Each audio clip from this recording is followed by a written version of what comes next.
Hello बच्चों, let's see the question. The question says, which of the following will not give 1,2 shift? Option A CH3 thrice C CH2 positive. Option B CH3 thrice C CH CH2 Hg plus 2. Option C cyclohexanol hair bearing plus charge and D all. तो हमें ये बताना है कि इसमें 1,2 shift नहीं हो सकती, वो कोई भी हो सकती है। 1,2 हाइड्राइड भी हो सकती है, मिथाइल भी हो सकती है, फिनाइल भी हो सकती है। So first of all, let's write down the key concept.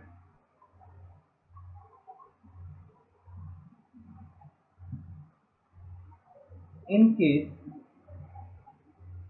when stability of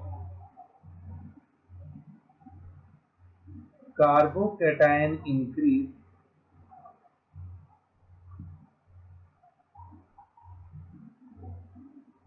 we do 1,2 shift. जिस केस में हमें ये फील हो कि कार्बोकेटाइन की स्टेबिलिटी बढ़ रही है, जैसे 1 डिग्री से आपको 2 डिग्री मिल रहा हो या फिर डायरेक्ट 3 डिग्री मिल रहा हो, तो उस केस में हम कार्बोकेटाइन की रीअरेंजमेंट करते हैं बाय 1,2 शिफ्ट। ठीक है, वहां पे किसकी पॉसिबिलिटी बन रही है, हाइड्राइड की, मिथाइल की, वो हम मॉलिक्यूल के अकॉर्डिंग देखते हैं। अब हम यही चेक करेंगे कि जिन मॉलिक्यूल में कार्बोकेटाइन की स्टेबिलिटी बढ़ रही होगी, मतलब वहां पे शिफ्टिंग पॉसिबल है। CH3 CH3 CH2 पॉजिटिव, ये आपके पास फर्स्ट वाला मॉलिक्यूल दे रखा है। अब ये जो कार्बोकेटाइन हमारे पास है, दिस कार्बोकेटाइन इज 1 डिग्री।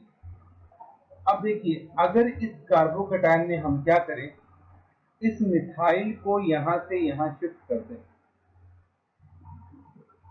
तो क्या बनेगा, CH3C CH3 CH2 CH3। तो यहाँ पे आ जाएगा पॉजिटिव चार्ज और ये कार्बोकेटाइन कौन सा बना, 3 डिग्री बना। तो हमने देखा कि जब हमने मिथाइल को शिफ्ट किया तो 1 डिग्री कार्बोकेटाइन से हमें क्या मिल रहा है, 3 डिग्री। तो क्योंकि हम लो स्टेबिलिटी से हाई स्टेबिलिटी की तरफ जा रहे हैं, इसका मतलब इस केस में जो शिफ्ट होगी वो पॉसिबल है। ठीक है, अब हम सेम बात करते हैं सेकंड मॉलिक्यूल की।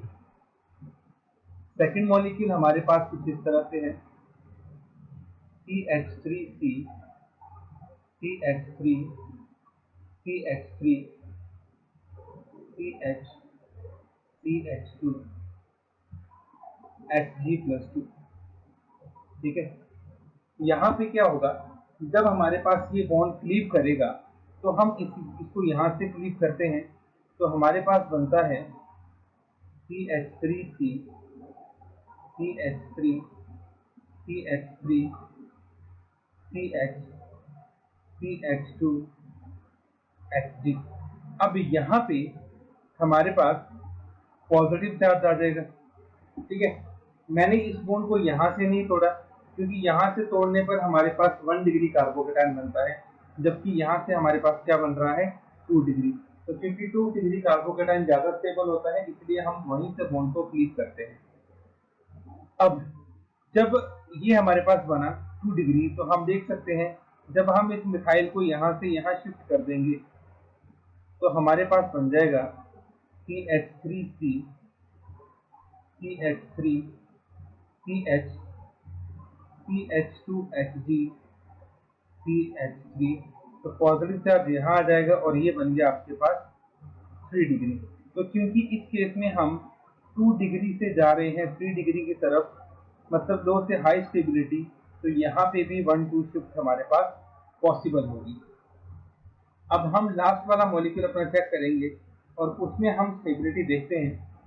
तो वो मॉलिक्यूल कुछ इस तरह से हमारे पास है, this is OH, this is positive charge. एक हाइड्रोजन यहाँ पे है, एक हाइड्रोजन यहाँ पे है। अगर मैं इस हाइड्रोजन को यहाँ शिफ्ट कर दूं तो हमारे पास कुछ इस तरह से बन जाएगा। अच्छा, ये कार्बोकेटाइन आपका 2 डिग्री है इनिशियल, तो यहाँ पे आ जाएगा पॉजिटिव चार्ज। ठीक है, अभी भी ये कार्बोकेटाइन क्या है, 2 डिग्री। अगर हम इस वाले हाइड्रोजन को शिफ्ट करते हैं तब आपके पास इस तरह से कुछ कार्बोकेटाइन बनेगा। अभी भी ये कार्बोकेटाइन क्या है, 2 डिग्री। तो थर्ड वाले केस में हम किसी भी हाइड्राइड को शिफ्ट करने, मिथाइल तो हो नहीं सकता, हाइड्राइड को शिफ्ट करने पर कोई भी कार्बोकेटाइन की स्टेबिलिटी में चेंज नहीं आ रहा। 2 डिग्री अभी भी क्या है, 2 डिग्री। तो दैट मीन्स इस थर्ड केस में जो हाइड्राइड शिफ्ट है इट इज नॉट पॉसिबल। तो आपने देखा कि फर्स्ट मॉलिक्यूल में 1 to शिफ्ट पॉसिबल है, सेकंड में भी पॉसिबल है, बट थर्ड में पॉसिबल नहीं है। तो थर्ड हमारा यहाँ पे करेक्ट ऑप्शन होगा that in this molecule 1 to shift is not possible. Hope you understood it well. Best of luck. Thank you.